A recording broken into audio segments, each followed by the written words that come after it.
I want to welcome everybody back to Film Music House, the summer edition.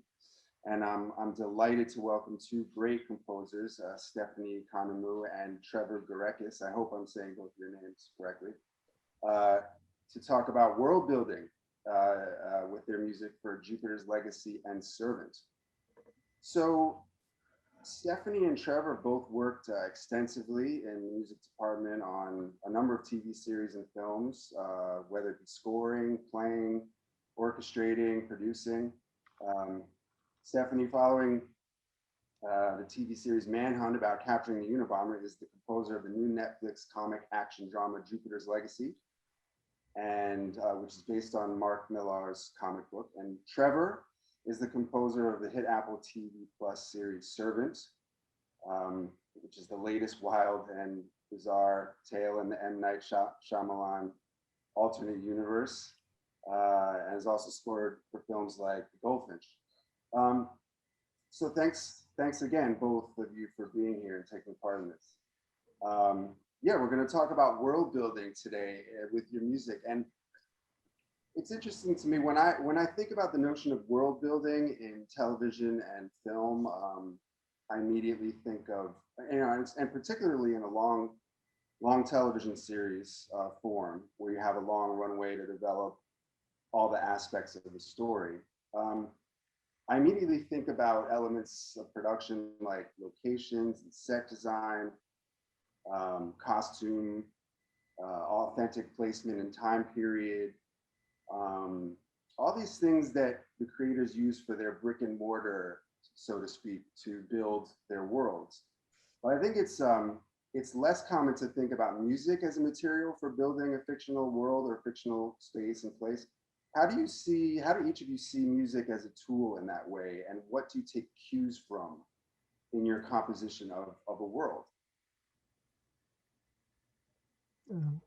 And I can jump out first. I mean, I always approach a new project with very much uh, an open palette as to uh, designing a new world. I mean, it sounds kind of strange to think about designing, but it's more like working with the director and talking about the story and what usually I'll have like a script or some scenes or whatever, and I'll write music in a very open fashion. I'll just call it like idea one or idea two, not set to any scene, not set to any particular um, idea or character, but more like what is the sound of this movie going to be? And sure, it's inspired by what I've seen or read, obviously, because I have to do something based on what they're doing. Um, but we need to come to some like space or some kind of place where we're, um, that fits in the world in which it makes the most sense. So, like with Servant, with Night, you know, with season one, we had no idea what that was going to be. It was very much like um, a complete open experiment. It was obviously a small house with a small cast, and he had some ideas about what the basic premise of the larger scope of the series was going to be, which I didn't know, but at least he had kind of this vision, and we just kind of went our way through it. And I was going idea one, two, three, four, and he would just say like, "Oh, that's good," or "That's bad," or he didn't say bad, but he was like, "That's not really it," but like, "Let's keep going," or "This is good here." So I would just make some stuff, and then he generally or never uses temp music, so it was really just they would take that music and put it somewhere, and then put it over here, put it there, and for them it was really an opportunity to take just like some ideas. Ended up being more and more transparent. I was bowing a lot of instruments, glockenspiel. I picked up violin and started playing violin to get some weird noises, and it just became clear that we needed, um, uh, unsettling, strange, transparent, um, nothing overbearing, see, this is for season 1. So season 2, everything changed. We did the whole experience again, and it became much bigger and much more in your face. So in terms of designing like what was going to be the world, I took that kind of approach of just sort of like starting from a blank slate, building off of what was there in terms of what, the filmmakers and the people had made, and then just sort of like going through it, but off the picture, which is a huge element that I really think works well, because that way you can kind of come to an agreement that this is going to be the sound, and then you can go to cue M1 and not be like, oh my God, what is M1? Or, oh, this is going to be really hard. And this has to, you don't need to get into that just yet. Right now, we just need to say, this is the sound, this is the sound world, and we can at least start here. So kind of first season sounds like you were finding your way around the world, and the second season you're kind of getting deeper into what that space and place is. Yeah, because season 2 was like, it was like the DNA was already there. We had established all of the boat instruments, and I was playing that big kalimba right there and making all sorts of weird noises. And we knew that was going to be it. But then it was season 2, what happens is just so much crazier and more intense. So we needed to up everything. So again, it was like we had the universe that I had established with Knight. We made it. We went all the way to episode 10. But he wanted to do the whole thing over again, the whole experiment of going through. We knew we had the servant universe to build from, but we knew that we also had to, go in the direction that the show was going to go, which was another level. So I would never imagine that anything that I wrote in season 2 would fit in season 1, because it's so like, much more intense, and it's more like electronic, more in your face and edgy. If you were to take any of those cues and put them in season 1, it would just sound like just way too much, way too aggressive. And Stephanie, I want your answer to this, but 1 second, give me 1 second. Sorry, I felt like I was getting some ambient noise.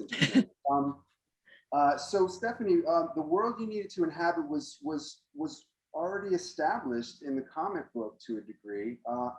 How did that context shape your ideas about what kind of worlds you wanted to contribute to building?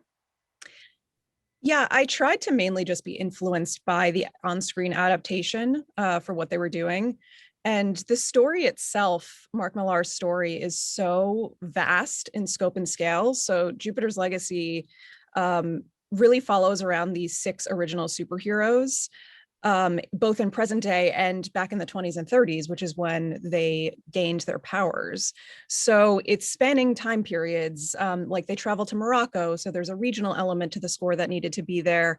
But despite the fact that, it's nonlinear storytelling and we're jumping back and forth between these storylines and timelines, it was really important to the producers and the showrunner that the score didn't comment too much on that. The music really needed to be a tether between all of these worlds and all of these narratives. So, when we go back into the 20s and 30s, there's not a bunch of flugelhorns, it's still the same score. It's still the same. The fibers of the music are still there. And the main way that I tried to connect these even further, besides occupying kind of the same sound palette, was to establish character themes.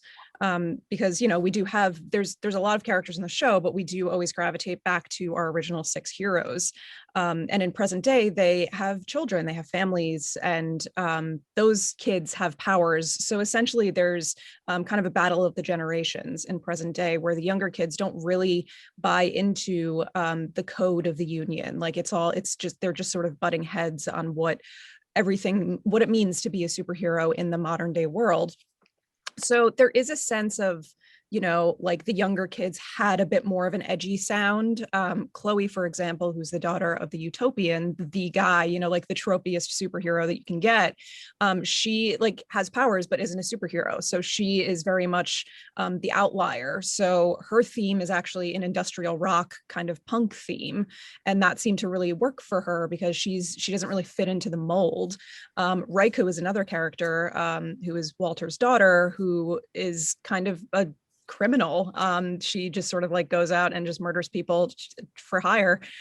So she, you know, has like a rock, more bandy theme that follows her around with this like weird trumpet mouthpiece motif. It just doesn't fit into anything else.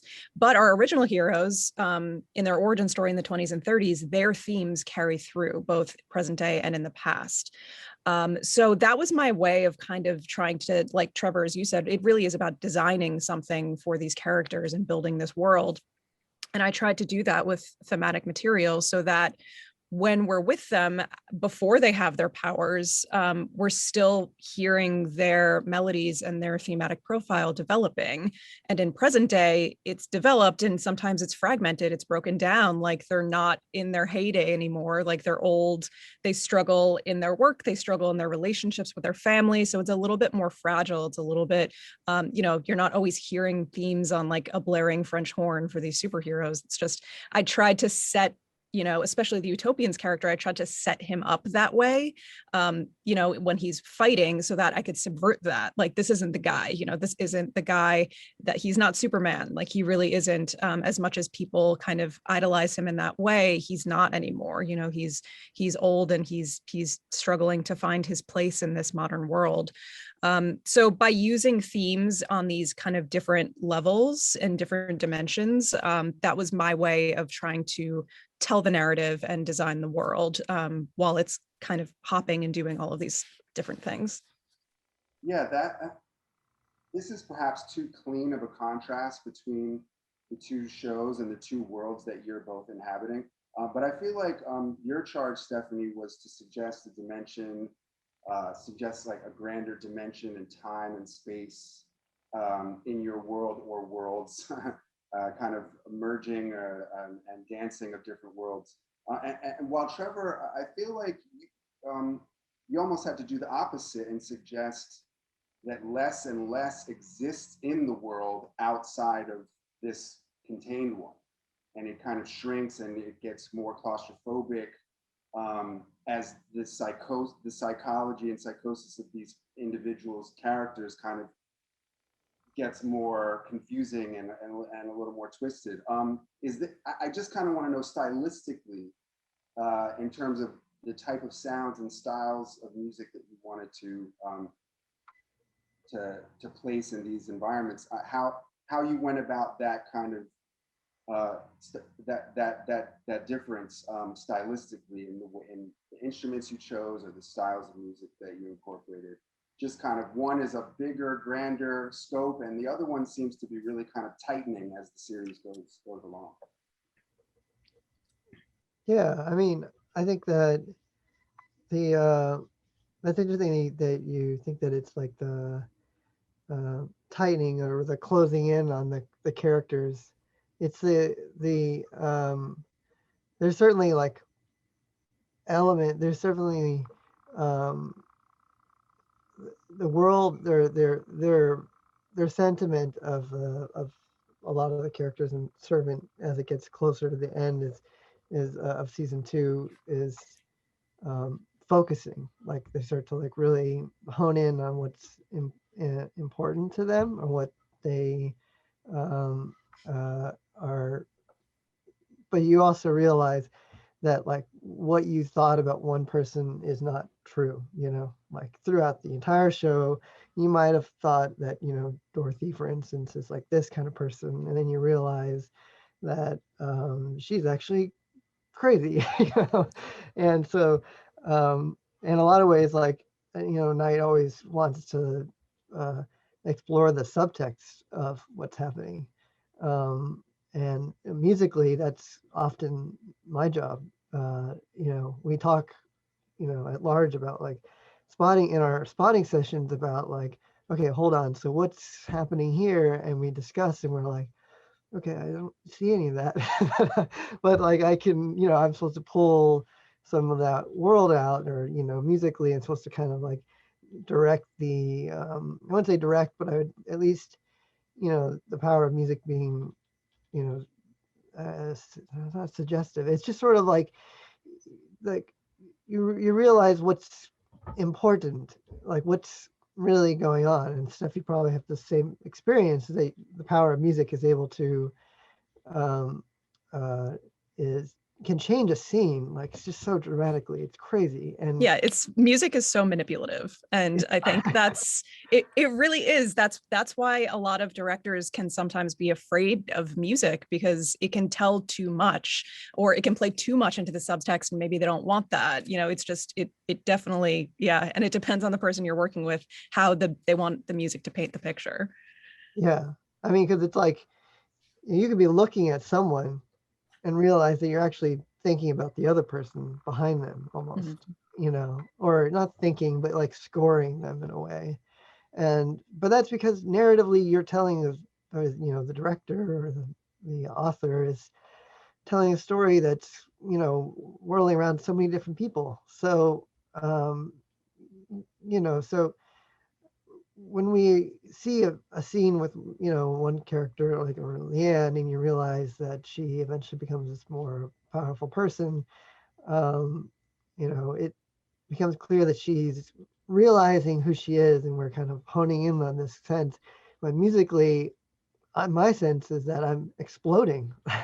I'm being pushed further and further. Night's like more and more, making more and more, and she's looking out a window, and I'm like, she's just looking out a window. So, it's, but what's going on in her, what's going on internally, what's going on around her, what's swirling around in the future, or, I don't, there's a lot that, that's to be not about what's to be known. I mean, it's hard for me to explain, because I think Knight has a very gentle touch about scoring often, and it's really important to him about, scoring points and ins and outs and where we go. Um, but yeah, I mean, subtext and, uh, what's unspoken, what's not on the script, what's not in the picture, where the music plays a role is a really important part. And so I don't know if I answered that question. I got into some other issues. And Stephanie, what about you with your kind of convergence of all these different places and time periods and worlds and characters? And you even have some pieces of music that are spanning across scenes and going from one time to another. I mean, how do you kind of figure out your formula there with your style, and what kind of, you say manipulation? I think that's really true, and like how heavy your hand is in manipulating all of this, because there's all these things to kind of take in and consider. Yeah, it's an undertaking, certainly. For specific scenes that, there was one music cue that had shaped multiple, like if we're jumping back and forth between time periods, but the piece of music is the same. I tried not to do any big shifts. I tried to comment on the emotional nature of things, but oftentimes when they were doing hard cuts back and forth between the 20s and then back into present day, it was to show the contrast of who the person was then and who they are now. And visually, that spoke enough that if the music played through it, it became the fiber that tied them together. um while I said that the score doesn't totally comment on stuff like that, even if it's just like one part of the episode is in the 20s and the other part is in present day, there were things like I did experiment in different sound worlds for the origin story. One of those things was something that I decided on actually quite early on in a spotting session. It was very rare. Jupiter's Legacy, by the time I was hired, they had really good cuts of all 8 episodes. So we sat down and we spotted all 8 episodes before I even started, which is unusual. But that really worked to my advantage, because I could point out and plan bigger musical things that I wanted to accomplish later in the series, and then kind of unpack that and unfold it and figure out how I could seed that. So like, how can I just tease these moments so that by the time we get to these big reveals or just the kind of the pinnacle of the story, it feels really earned. And one of those moments was in the penultimate episode, which is the big like adventure episode. Essentially all of these characters in the 20s and 30s, our main character Sheldon, who becomes the utopian, after the death of his father, he starts seeing these visions and these delusions, and he feels like he's being shown like patterns and symbols, and he has to follow, like go down this rabbit hole and follow them. And all of his friends and his family think he's just diving into psychosis. It's like a sad thing to see. And they sort of entertain it a bit. They go to Morocco and he thinks that he's like following this path, and they end up at this remote island, and that's when they all kind of become believers. And the entire penultimate episode for the most part is them facing all sorts of challenges on this island, and they don't really know why it's happening, and at the end they're granted their powers. So that episode 7 was a big one, and the final scene of the episode is the characters, they get over their final hurdle and they walk through a portal and they end up on the moon of Jupiter.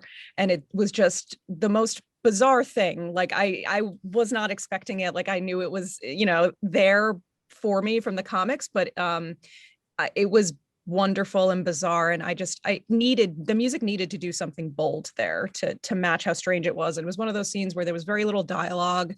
And so in the spotting session, I pitched to the producers and the showrunner, what if this is like, I write a chorale for this, like a big vocal piece that uses the main theme of the show. And it's like a big statement piece. And they're like, oh, we love that. That's great. And so knowing that I was heading there, I decided to make vocals part of the tapestry of the score.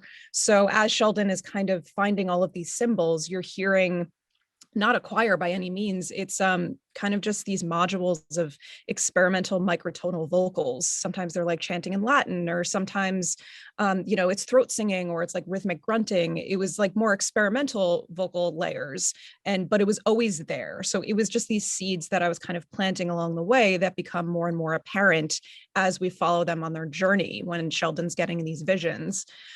So by the time we get to this big moment in the series when they're granted their powers, that choir, it feels like I wanted to make it feel like the audience was being shown it little by little.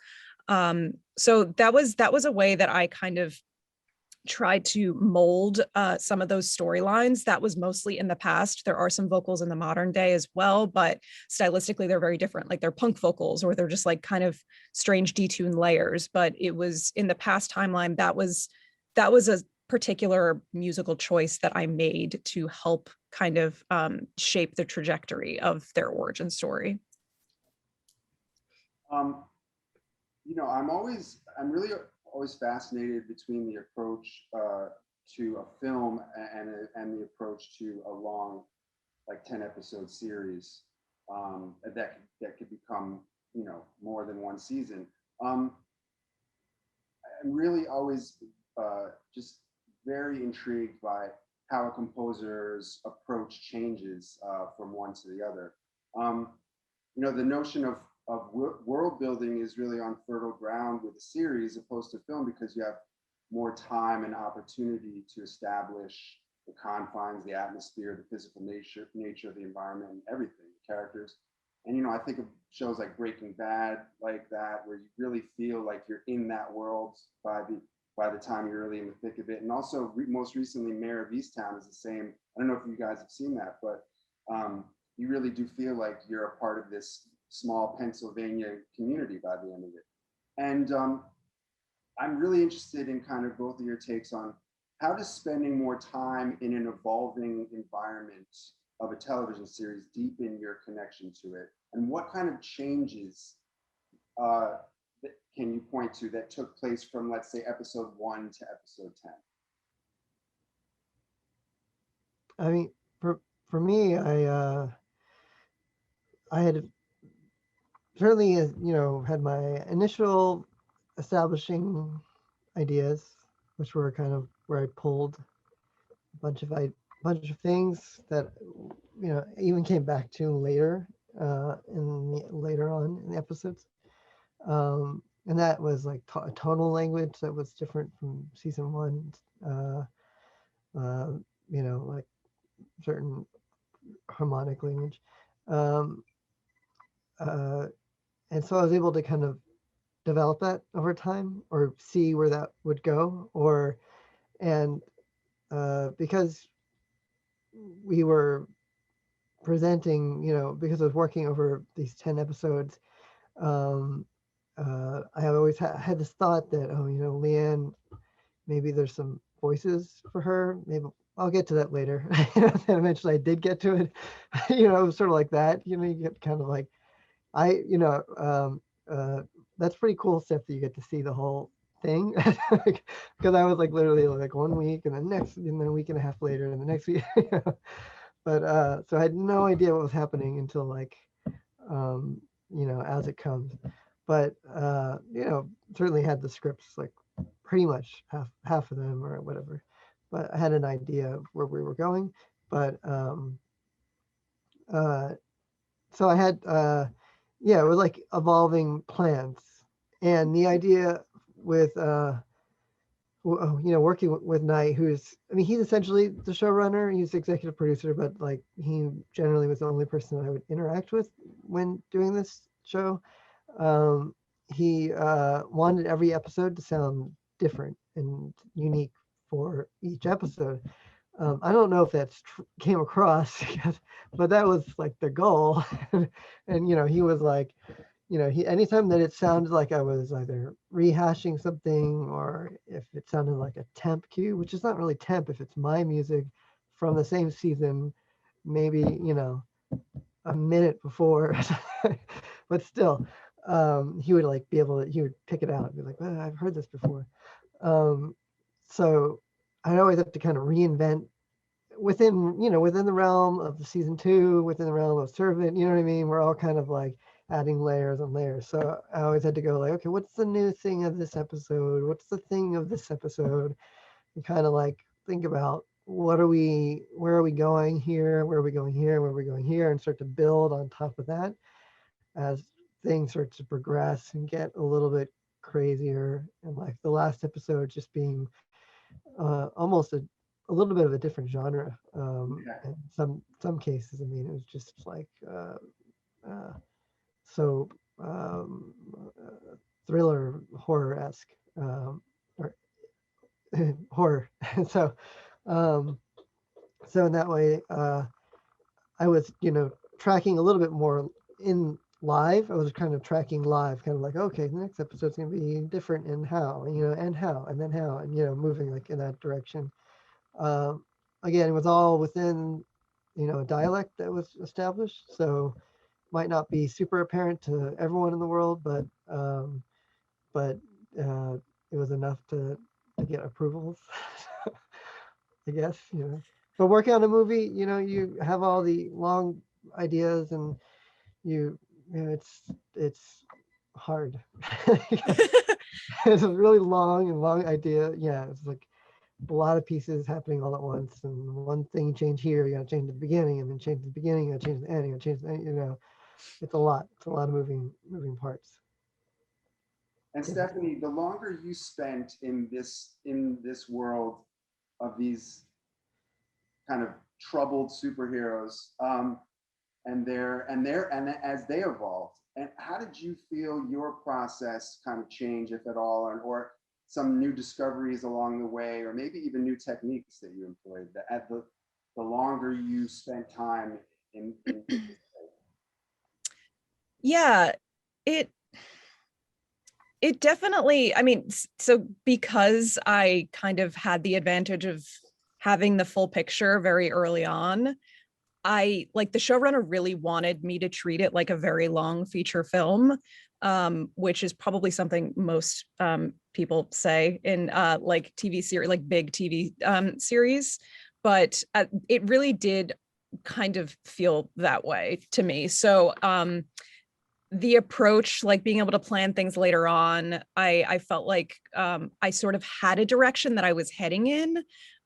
So the main way that it evolved along the way was just me thinking I was figuring out the most concise way to like shape the melodies and the themes and how to effectively build to these points. But like realistically, it doesn't happen that way. Like I got to that choir thing in episode 7, and I was like, what have I done? Like, what is this actually going to work? Can I pull this off? You're constantly challenged along the way in the moment, no matter how like much you feel like you're planning for these payoffs. So I think the biggest thing that shifted and kept evolving was just the way that I was employing thematic material. So in the beginning, I think like when you write themes at first, you're like, okay, great. Here are my like couple of phrases that are going to make this up. And here's another reharmonization of that. And here's like, a reinstrumentation and a different realization of it. But oftentimes in the beginning, I feel like you're just using it outright. And then the further down the path you get, you use it in more nebulous ways that, okay, maybe the audience might not pick up on it, but like for you, you have that fodder, you have that material to lean on so that like nothing is random, like everything is related to the theme, no matter how, it might not be as overt as it was. So you get to be a little bit more you take a little bit more, some more risks, and you get more experimental with the material you've set up for yourself, as opposed to just leaning back on the same, you're not pulling the same trigger to employ those themes. I felt like I was doing that more and more towards the end. And, I ended up writing more themes than I thought I would, as I lived longer with these characters. Like the island itself for episode 7 has a sound, like it has a sound that I created, which is like high tappy percussion and then some mouth sounds. That's the only way that I can qualify that, is mouth sounds, and some very strange experimental trumpet. And that like was something I didn't know I was going to do until I got there. And I didn't have a sound for the island until I got there. And it seems threatening at first, but then it's reframed at the end to be something like quite lofty and majestic. So those are the things you just sort of pick up along the way. And as far as like the TV versus film thing, yeah, like I agree with Trevor. I think it's like if you change one little thing about the approach, you have to like change everything, because it has to be concise and like it has to feel like one piece of music, like in essence. In TV, it should feel like that too, but I do feel like there's more room to live in your own material, and to live in the story, and more space for experimentation and exploration.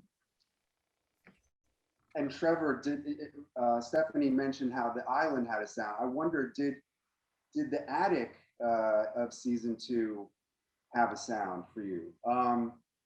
Leanne's prison, if you will. Yeah. Well, that take on did that become a character to really hone in on in itself? well, I mean, it was more that, since Leanne was up there, more that Leanne had a more defined sound, I guess. I was always tagging characters more than spaces, Right. but um, uh, uh, yeah, I mean, there were definitely scenes where, well, they were never alone, but they were like the spaces were never empty, but there's definitely like moments where it highlights a certain aspect of Leanne, like the cult or something like that, where that brings apart, that drifts off from what I might have like defined as like purely Leanne, which is kind of intertwined with that as well. But yeah, I haven't really, I never really established like the house or the space itself. It's really a lot of like um, Leanne and the baby, and there's kind of something for Sean and Dorothy. It all kind of like hits the characters. But yeah, I get the same sentiment, stuff, where you're just kind of, you have these ideas and you definitely track them, and they're kind of like, for me, they're like starting points. You're starting a cue or starting a scene or something, and you're sort of like, okay, I'm in this, kind of thing. But the further you go in the show, you're kind of like, okay, well, I can't keep doing the same thing. Yeah.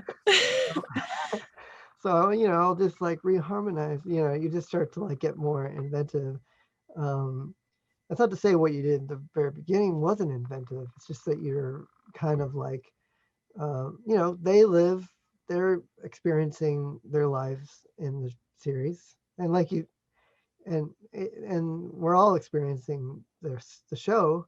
So the music is also kind of evolving with that. So ideas that happen earlier on might be a little bit more direct, and then later on they come back and they're a little bit more veiled because the composers are a little bored. No, I'm just kidding.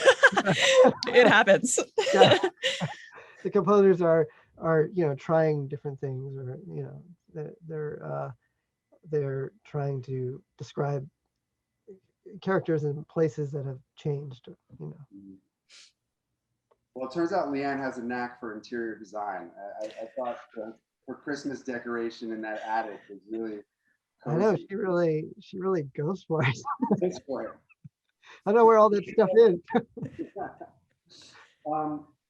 I find that, and I'm interested to hear what you both have, your opinions of this, but I feel like both of these shows kind of go against the grain of expectations for their respective genres to a certain degree. I mean, Servant was presented to me, and certainly when you think of M. Night Shyamalan as kind of this eerie, disturbing show and story, but the more you watch, it's really kind of like a dark comedy it becomes. And Stephanie, with you, I mean, did you, Jupiter's Legacy is, I felt like kind of less wholesome and edgier than the average story in the superhero mold. Do you feel that you were both employing unexpected or non-traditional elements compared to the more standard examples of the genres that these series are kind of rooted in? Yeah, I think, the first thing that people generally have been asking me is like, what superhero scores did you listen to before you started Jupiter's Legacy? And I didn't. I really tried to avoid all of that, like any superhero narrative, any music. I know the classics, but I didn't want to be influenced by what this genre was, because I thought this story was doing something else. Like it's really a family drama, but they happen to be superheroes. And I really tried to take that approach and just be kind of influenced by the characters and the shape of the story. So no, it doesn't really fit into the genre terribly, but it also kind of does. So my way of doing that, which I kind of talked briefly about before, was to like have one foot in the trope, but like mostly subverting it. Like we do have these really big action sequences that obviously needed, the like big hybrid orchestra and all of that stuff. And that's mostly what I lean into anyway. I didn't feel like I changed anything about the way that I work to fit in a box for this. I actually felt like I was encouraged to like be more experimental, especially in the origin stories where things are really strange. Like there's some real bizarre moments in the show that I've never seen in a superhero genre type thing before. So I didn't want to feel hampered by what genre is. And I don't think any composer should. I think we should try to transcend those boundaries at all times, regardless of what the story is. Because I think just feeding into that, unless you're going to be cheeky and like try to comment on the genre, which is a fun thing to do, and like what a fun thing for a composer to do. I think there's just more to be explored, regardless of if you're working in horror or you're or it's a superhero genre. I think there's much more beyond what we all find to be the perception of what that music is. So I just tried to approach it the way I would approach any story. It didn't have a specific stylistic home, I don't think. So I just kind of liked that and fed into that. What about you, Trevor? Yeah, I mean, I definitely think that there was definitely a North Star of making sure that there was a thriller horror aspect to it, because it's a very messed up situation. It's a very unsettling and strange and weird, and dead babies and stuff. So like, yeah, it's definitely off. But then there's this humor. Of course, I never scored the humor. I mean, of course not. So that just played great by itself, and there was emotional moments, plenty of dramatic moments that are about this family that's not dealing with their loss of their child. They're just completely trying to find ways to not deal with it, either having a reborn doll that looks like their dead baby. I mean, it's totally screwed up. So, um, and they get a nanny to take care of it, and it's just like, no, what's going on? So, that's like just the premise of the whole thing, and this cult craziness, and so there's just that weirdness that always needs to be there, uh, and weird in terms of, like I said, unsettling, and I think in this season it becomes more clear that there's almost like a biblical level of intensity. Um, uh, I mean, Bible's referenced, and Leanne's looking at the Bible all the time, so there's definitely that element to it. So that's also why the score has grown so much. So there's a lot of different genres that are, not that there's a Bible music genre, but anyway, there's a lot of different directions in which the show is going, and it has you know it has its like I said, North Star, but within it has a lot of different kinds of dramatic moments, which I do score. And humor is always there, and it's really great. And Yeah, I find it interesting that you said like you don't even touch the humor at all. It's just kind of, I mean, do you find yourself playing off of it at all, or is it just kind of its own contained thing and it's nothing to do with what you do? no, I think it's well written, and it comes in at the right time. I don't think it ever even plays against what I'm doing, as a kind of comment on what I'm on a scene or something that I scored. I don't think so. I mean, maybe, I don't know, not necessarily what I scored, but maybe like a situation in which I had a, a funny situation that I had, done some music for. And then they're kind of like, yeah, Jesus crust, or they want to make a pizza shop called Jesus Crust. So I mean, I feel like music should not be funny. Like, up to a comedy scene, music should not have to carry the comedy. Then that means the scene is not funny. yeah, Like, yeah, it's funnier if the music does not comment on the comedy. That's what makes the situation more enjoyable. Yeah. yeah. No, I definitely just stay clear of Yeah. Rupert Grint. I just like, he does a great Yeah, job. let Rupert roll with it. Just Yeah. He's like amazing. oh my God.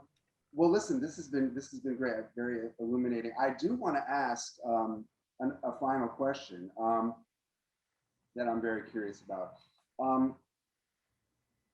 So you both had, correct me if I'm wrong, but well, so Stephanie, you did Manhunt before this, and that was once. How many seasons was that? I just did the second season. Oh, you just did the second season. So you Mhm. okay? And Trevor, you were working in film and kind of a bunch of different things. I mean, but I mean, now that you've both had, after, I guess what I'm really asking is, after this kind of experience where you really have 10 episodes to really get involved, and kind of get that under your belt, and what that means to present a story and your role in that over such a long period of time. I mean, what do you what was the most foreign aspect you confronted in the beginning, that you kind of maybe felt like you got more accustomed to or learned about, or got more familiar with and comfortable with, as this experience developed? And if there was one or a couple of things, what do you take to your next project, whether it be film or television, that you kind of really kind of honed in on in this series? There was nothing unexpected in Jupiter's Legacy. Nothing strange that I felt like I had to adjust my process or anything like that. Apart from COVID, That was the main thing. So the score is kind of made up of several incredible soloists, but obviously that big choir moment, you can't really fake that. So that had to be recorded in August or September, and nobody was recording choirs then. It's just far too risky. So I was like, what do I do? And at that point, that schedule was really, it was really tight. Like that whole episode had to be done in just 10 days, and it was about 52 minutes of score. And I just had to get it recorded. So I called up the vocal contractor and I said, I have this choir piece. What can we do? And he said, I'll get you 9 of the best vocalists that have great home studio setups, like great at engineering themselves. And they multi-track themselves 6 times each, all with just like slightly different performances and timbre and color and vibrato and all of that. And what I got back was like the deepest, richest choir. It was unreal what they were able to accomplish in different spaces. And coupled with that, I made them sing in Latin, which is what a terrible thing to do, right? But yeah, so I was like, I didn't want them to ooh and ah the whole time. So I thought, what should they be singing in this big moment? So I went back to Mark Millar's original comic series and I sourced the text from his comic. And because so many of the other vocals in the earlier episodes were in Latin, I had it translated into Latin, and that's what they were singing on all by themselves, isolated, just to a track. But what they were able to accomplish was pretty insane. But certainly that process was something I had never done before with a bigger ensemble. And I know that most composers have been experiencing that over the past year. But I thought it was really wonderful just to see what you're able to accomplish, and we're able to create music together, even in an incredibly isolating and challenging time. And it also made me want to take that on to further projects. I mean, there's nothing like being in the same room as your performers. There's nothing like making music together in the same space. But, I ended up working with a trumpet player friend of mine from college who lives in Minneapolis, who I'd never worked with before because, the location was not an issue. I would just like call him up at any hour and he would just be able to do it. And it worked great that way. So I feel like I've just expanded my kind of Rolodex of performers that I want to work with now, because everybody has their own setup and it's so easy to do it. Why not? So it wasn't like the challenges of the show itself, but more so just like uprooting a little bit of the process. And I think it ended up being a good thing that I hope to take with me in the future. Great. What about you, Trevor? Yeah, I agree that the COVID situation definitely brought about the idea, or encouraged me to be a lot more open and excited about working with people remotely. I'm finishing the score for Knight's new film Old right now, and just doing all of it remotely, even though I'm back at the studio. But for all of Servant season 2, I was working at home at the time I was living in Hell's Kitchen. So during the lockdown, March to the real lockdown, I grabbed everything I had here, not everything, like literally violin, this computer, and just set up on my dresser. I didn't have any other space. It's a 1-bedroom apartment. And headphones, because me, a cat, my wife, and she has a piano that she's got to work on. So I got to do my thing. And that's what I was doing for that, and recording, having people record a little bit, but I mean, time was tight. It was really, really tight. So I was, working with what I had. Luckily, I had recorded a lot of music myself for season 1, like a huge database of all my performances, violin and all percussion stuff that I did. So I was just like, all right, kalimba, just bring that in there, pitch it down, add distortion. There we go. Start with that, Then, so that's one thing. If you do a second season, I realized that you can have a whole database of like stems and everything as a resource. Even if you start a whole new sound, it becomes like a resource for the next show or the next season, because developing the sound, you have that groundwork that you've made, So for season 3, which I'll be starting July, August or something, I've got to do stems or have someone do stems of all of season 1, season 2, and then I'll have all of 1 and 2 to work with, which will get me like just a few inches further so that I can at least start some of these cues with some ideas or textures to work with, you know? So I guess I'm talking a little bit about going from one season to another season, Right. which has been an interesting experience. Yeah.